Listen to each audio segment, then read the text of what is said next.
Hi, thank you so much for joining the Falling for Learning podcast. I am TD Flenaugh. We have this podcast to help parents and caregivers with having the resources, strategies, and tools needed to make sure that their children are on track for learning and to stay on track for success. This episode today is about failure. Now we have reached the end of the semester, and while I hope that many of you and your children have had a very successful semester, we know that there are children who fail classes. Now, I don't want you to use this as a moment to catastrophize the situation, meaning that you tie this to their intelligence level, that you make it be about who they are as a person because they failed. While you may not be happy and you want them to see some of your disappointment or your um, expectations, like how they did not meet your expectations, I don't want you to make them feel like the failure is the end of things for them, right? Because there are many opportunities for them to do better. Now, of course, that may mean summer school, that they're, redoing a class or classes during summer school. There are also online programs like Apex where the kids can retake the classes. Even in my particular area, there are like a short little winter academy where kids can make up some hours and earn a higher grade. In this case, it could be a C they get after about 18 hours of coursework to make up that grade.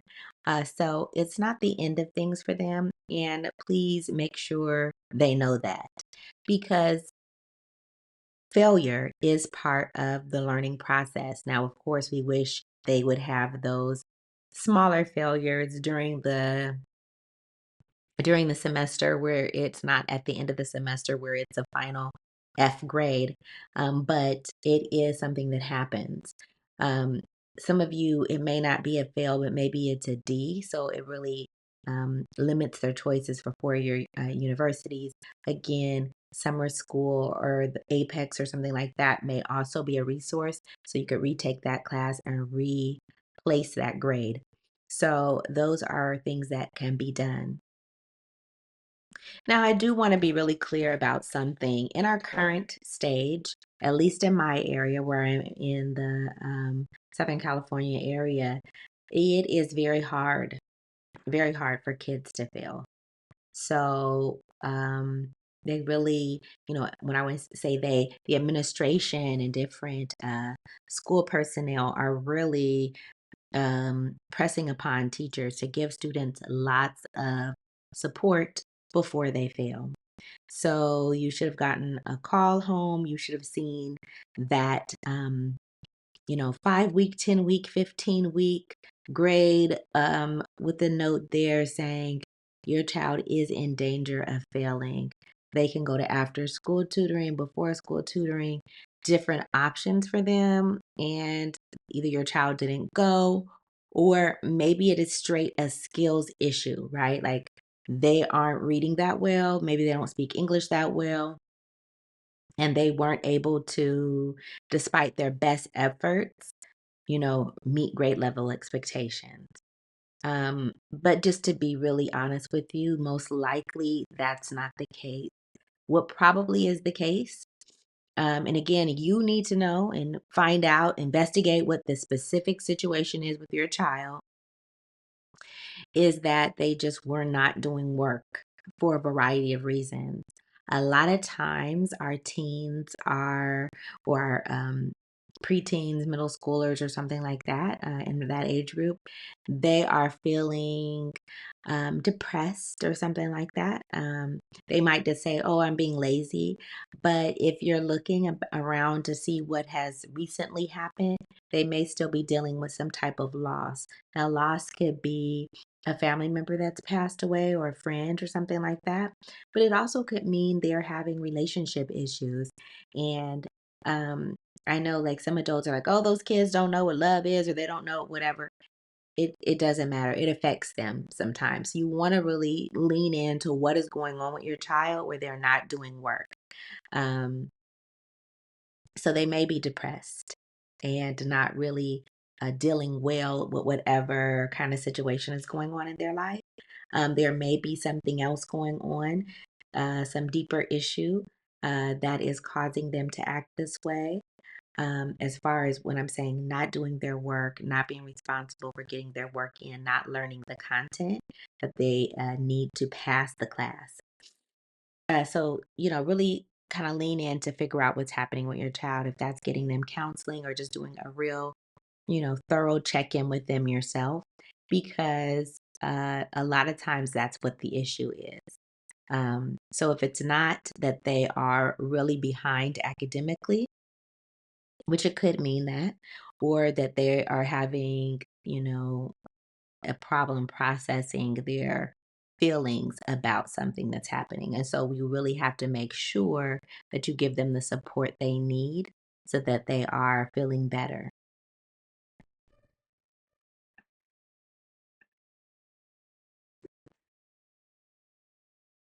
So again, we just have to be really clear. Most likely, it's either a skills issue with your child or they are dealing with some type of depression or something like that, anxiety, some kind of issue where they're not performing in class. And it even could be who's in the class. Someone in the class could be bothering them, or it could be an ex-boyfriend or girlfriend or something like that. And that is causing them an anxiety.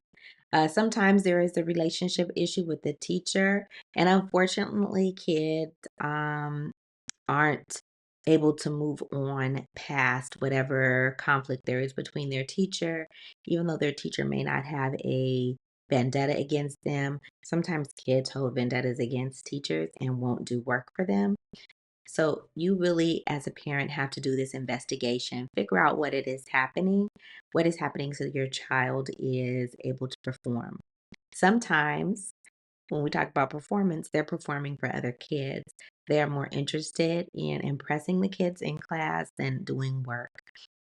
So again, find out what it is. It could be a variety of things, but what you want to be important, I really want to impress upon you. It's important not to equate your child's intelligence or their worth to their grades.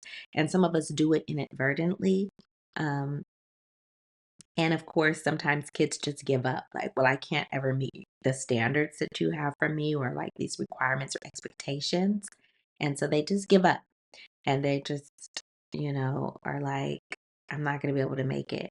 And again, let them know that you care about them and that failure is a part of a learning process. It doesn't have to be the end of the story or the end of what they're doing. There are ways to make up the work and to do better and learn from what happened in the past and to do much better as they're going forward. So that's very, very important to think about that. So we also want to think in terms of when kids are feeling depressed, or they may even not feel like school is a valid part of their time. I've had a couple of kids tell me that. Um, and sometimes those kids are into like criminal activity or different things like that. They're not really specific about why they feel the way. School is a waste of time, or they can make more money doing other things more quickly. It is a new type of economy in different ways. And so if kids have other skills or whatever, school might be something, for a very, very, small minority of kids that, their skills and talents will benefit them more, um, quickly than, spending time in a traditional school setting. So if that's your child again, might be. You really have to figure out what makes sense for your child, and you know them best, and think about what makes sense for them. But sometimes kids don't really have a direction, right? They don't know, they don't want to go to a four-year university or something like that, and maybe that's just all they hear. And so they don't really know what the point is, if they're not going to be able to do that, or they really don't want to do that. Um, Especially if we're thinking about high school age and even middle school age, really helping to direct the work that they're doing and connect the work they're doing to whatever their goals are. And, you know, it may not be your cup of tea, right? It may not be what you want them to do, but it's something that really means a lot to them and they want to do. Art, video games, um, YouTubing, being a YouTuber, whatever, help them connect the things that they're doing, the tasks and lessons they're learning to what their goal is so that they can find some utility for what they're doing in school and help them link into learning, right? So instead of them, kind of really falling out of like with the school or really feeling like this is not, worth their time, what can you do to help them connect what they're doing in school to whatever their goals are and help lean in on their goals? If they want to be a YouTuber, help them start a YouTube channel. If they want to be a gamer or something like that, again, help them with that.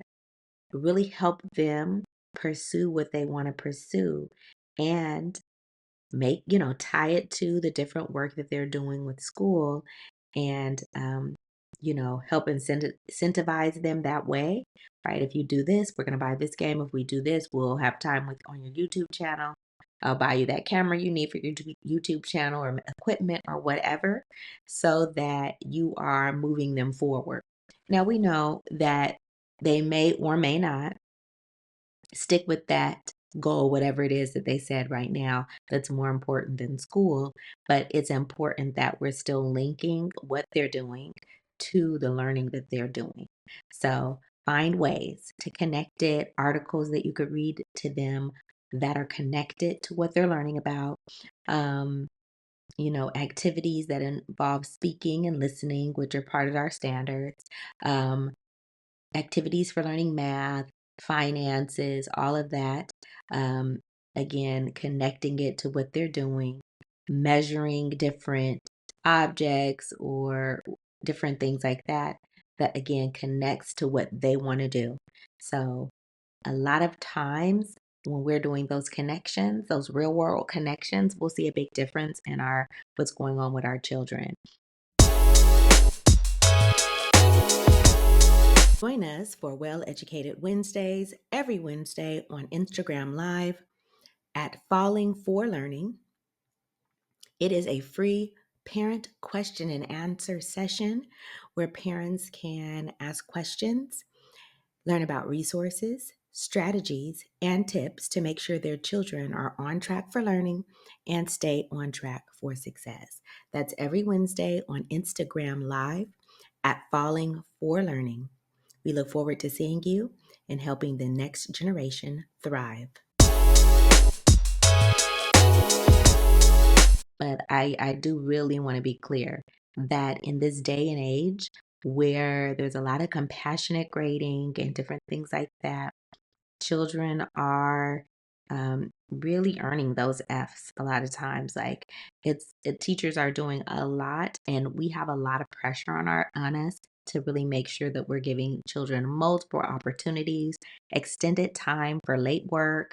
Um, Not counting them off for late work, just things that, if you're remembering when you were in school, maybe 10 years ago or 15 years ago, wasn't a thing. Of course, you got marked for late work. Um, Maybe you even got marked down in your grade if you came to class late. Those practices are of the past. We aren't really able to penalize kids for being late to class or things like that. Well, they also really discourage or frown upon giving students zeros when they don't complete an assignment.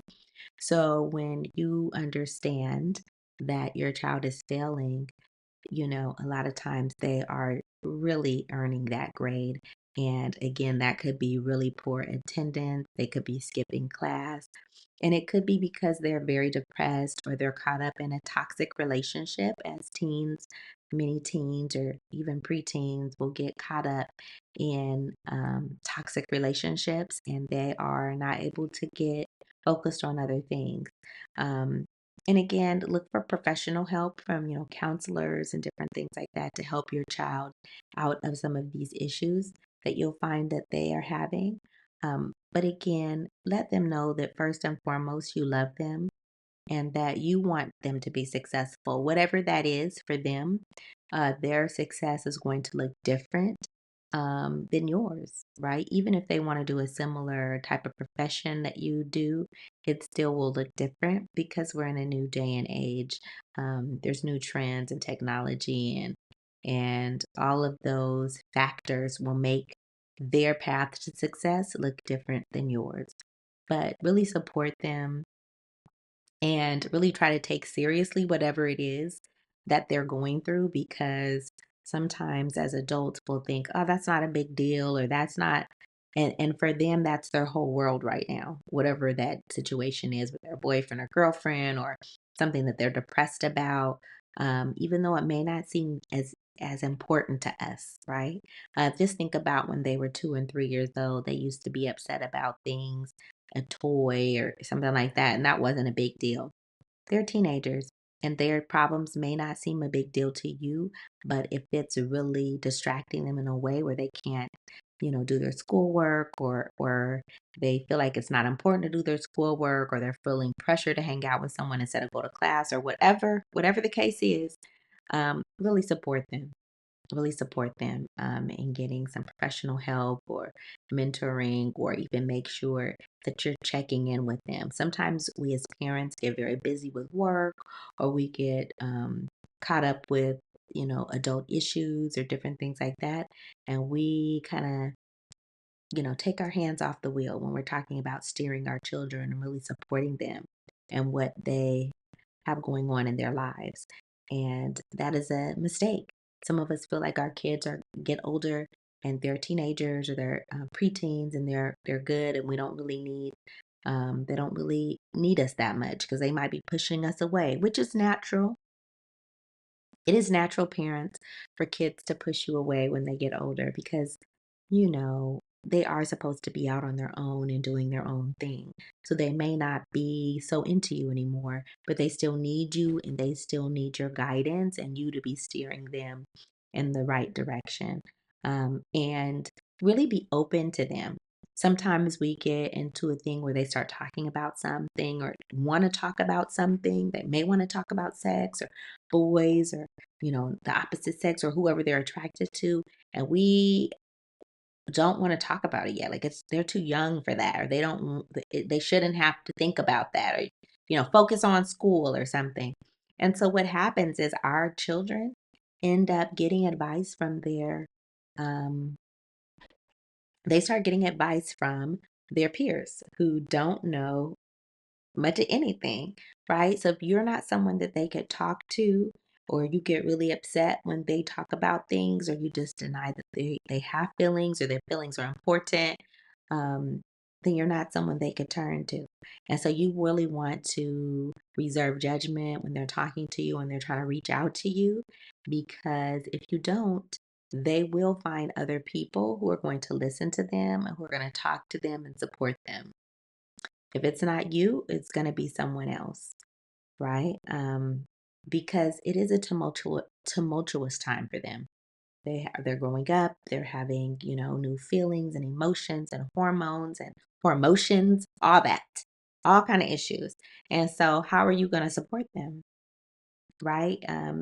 Telling them or trying to treat them the same way that you did when they were 5 is not going to work. So we have to think in terms of how we can support our kids. I know we get upset with them, but let them know it's out of love and then help them find a path forward, because the failure is a symptom of something larger that they're dealing with. And you really have to be sensitive to that and be open to hearing what they have to say. And again, it may not align with your religious beliefs, your political beliefs, or whatever is going on with, you know, with your expectations are, but please do not shut them off. Um, Find ways to agree to disagree and to support them and be there for them because there will be other people that may not have their best interest at heart or be lead them in the right direction, and it could be really a disastrous situation if you're not the person that they're able to turn to. So, be aware of that. And again, we're at the end of the semester. Your kid may have failed, but that doesn't mean that you have fallen out of love with them. Let them know that. And then let's, really be clear about actions, an action plan, and steps to take forward. And really make sure you're doing that fully informed, meaning that you've done some type of investigation to find out really why this has happened. Have you really just not been paying attention and giving them support they need? Is it that they're, on the wrong track, like socially, and have started to do, not go to class, um, hang out with the wrong crowd or whatever it is? You really have to be aware of those things and pay attention. So make sure you get to the root cause. If it's a skill level thing, get them some tutoring. And sometimes you really have to invest, right? Spend that money. Again, we spend money on certain things, but this is really worth it. When you want to get your child on grade level to make sure they are on track, or again, spend money on a therapist or something like that to make sure that those emotional blocks and issues are really addressed, because you can't just ignore it and hopefully things will get better. You really have to deal with issues head on for them. So, yeah, so really remember that your child's intelligence and let them know that their intelligence and your love for them are not tied to their grades and their achievement. That you love them as they are, but you want to help support them to reaching their goals, whatever those goals are. Thanks again for supporting the Falling for Learning podcast. New episodes go live every Saturday at 5 p.m. You can watch us on youtube.com at Falling for Learning or listen on all major podcast platforms such as Apple, Google, Audible, Spotify, and much more. For more resources, visit fallinginlovewithlearning.com. We really appreciate you. Have a wonderful week.